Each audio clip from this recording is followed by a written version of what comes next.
लखनऊ के इंदिरा गांधी प्रतिष्ठान में महर्षि वाल्मीकि जयंती पर आयोजित कार्यक्रम में मुख्यमंत्री योगी आदित्यनाथ ने समाजवादी पार्टी पर तीखा हमला बोला। उन्होंने आरोप लगाया कि सपा सरकार ने हमेशा दलितों, विशेषकर वाल्मीकि समाज के महापुरुषों और उनकी विरासत को मिटाने का प्रयास किया। सीएम योगी ने कहा, जो लोग वोट बैंक की राजनीति करते हैं वे खुद को सामाजिक न्याय का पुरोधा बताने का ढोंग करते हैं। सपा सरकार में इन महापुरुषों की मूर्तियों और स्मारकों को हटाने की कोशिश की गई थी। भाजपा के विरोध के कारण उन्हें पीछे हटना पड़ा। मुख्यमंत्री ने समाजवादी पार्टी पर कटाक्ष करते हुए कहा कि वही लोग हैं जो कहते हैं कि भगवान राम और श्री कृष्ण का कोई अस्तित्व नहीं था। उन्होंने कहा, राम का विरोध करना वाल्मीकि का विरोध करने जैसा है, क्योंकि महर्षि वाल्मीकि ने रामायण की रचना कर राम के जीवन को समाज के सामने रखा। सीएम योगी ने कहा कि भाजपा सरकार ने वाल्मीकि समाज को प्राथमिकता दी है। पहले जहां सफाई कर्मियों को केवल 4,000 रुपये मानदेय मिलता था, वहीं अब उनकी सैलरी नियमित रूप से सीधे बैंक खातों में भेजी जा रही है। इसके साथ ही हर सफाई कर्मी को 5 लाख रुपए का बीमा कवर दिया जाएगा। सीवर की सफाई अब मशीनों से की जाएगी और यदि कोई हादसा होता है तो पीड़ित के परिवार को 35 से 40 लाख रुपए तक मुआवजा मिलेगा। योगी ने सफाई कर्मियों की भूमिका की सराहना करते हुए कहा कि जिस तरह माँ अपने बच्चे की गंदगी साफ करती है, उसी तरह वाल्मीकि समाज की सफाई कर मातृत्व की भूमिका निभा रहा है।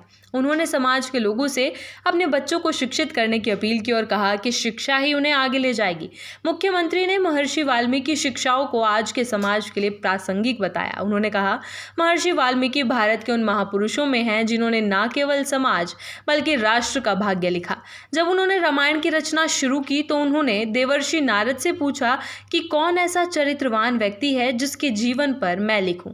इस प्रश्न की प्रासंगिकता आज भी बनी हुई है। योगी ने कहा कि मर्यादा पुरुषोत्तम राम का चरित्र आज भी जीवन जीने की प्रेरणा देता है। उन्होंने बताया कि अब हर साल भव्य रूप से वाल्मीकि जयंती मनाई जाएगी और हर मंदिर में अखंड रामायण का पाठ किया जाएगा। उन्होंने अपील की कि हर भारतीय के घर में महर्षि वाल्मीकि का चित्र होना चाहिए। उन्होंने बताया कि अयोध्या में देश का पहला अंतर्राष्ट्रीय एयरपोर्ट भगवान वाल्मीकि के नाम पर बनाया गया है और सप्त ऋषियों में महर्षि वाल्मीकि की प्रतिमा भी शामिल की गई है। डिप्टी सीएम ब्रजेश पाठक ने कहा कि सपा और कांग्रेस के शासन में दलितों पर सबसे ज्यादा अत्याचार हुए।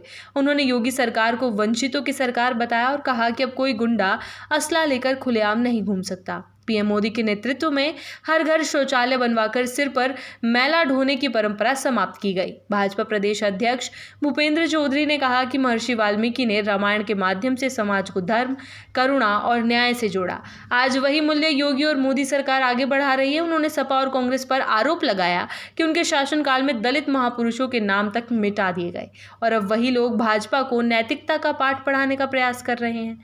भाजपा सांसद अनूप प्रधान वाल्मीकि ने यूपी सरकार की उस योजना का जिक्र किया जिसमें सीवर हादसे में जान गंवाने पर 30 लाख रुपए का मुआवजा दिया जाता था। उन्होंने अयोध्या एयरपोर्ट का नाम महर्षि वाल्मीकि के नाम पर रखने और वाल्मीकि जयंती पर पहली बार अवकाश घोषित करने के लिए योगी सरकार का धन्यवाद किया।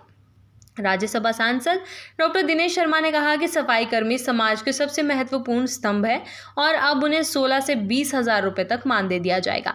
उन्होंने याद दिलाया कि जब वे लखनऊ के महापौर थे तब परिवर्तन चौक पर वाल्मीकि प्रेरणा स्थल का निर्माण करवाया गया था।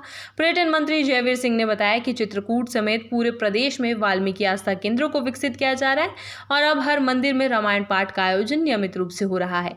इस अवसर पर महर्षि वाल्मीकि के जीवन से जुड़ी स्थलों पर विकास कार्य पर आधारित एक विशेष डॉक्यूमेंट्री भी प्रदर्शित की गई। कार्यक्रम में सांसद बृजलाल, लखनऊ की मेयर सुषमा खरकवाल, मुकेश शर्मा, रामचंद्र महंत, ओपी श्रीवास्तव सहित कई गणमान्य लोग मौजूद रहे।